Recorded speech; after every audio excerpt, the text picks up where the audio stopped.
Tiripon amay kan Sabado sa Barangay Lambaan maabot si sentang persona. Bitbit ang kagkag asadol pala asin iba pang gamit tuyo ninda maglinig sa kustal na porsyon kan barangay.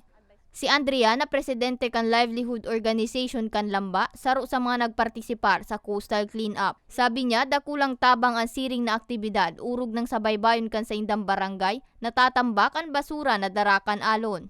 Sa mga residenteng naka-stardig din na sana i-maintain man nila ang kalinigan para sa inda man sana po bagay niyo. Naging posible ang coastal cleanup sa pagtarabang kan Sunwest Care Foundation, Embarcadero Land Ventures Incorporated as iniba pang organisasyon.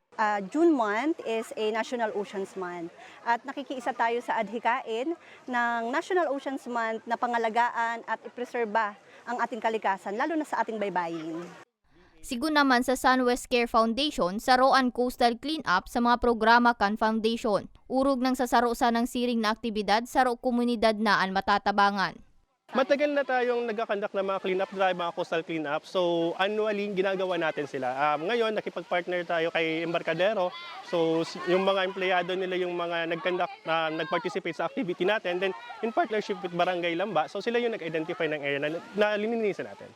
Labi naman ang pasasalamat kang Embarcadero Land Venture Incorporated sa gabos na nagpartisipar sa cleanup drive.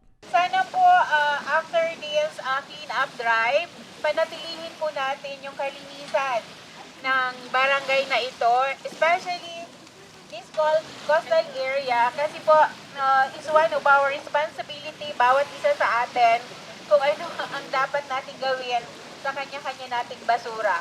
Ang aktibidad igwang tema na Restore the Shore, na parte kang pag-obserbar kan National Oceans Month.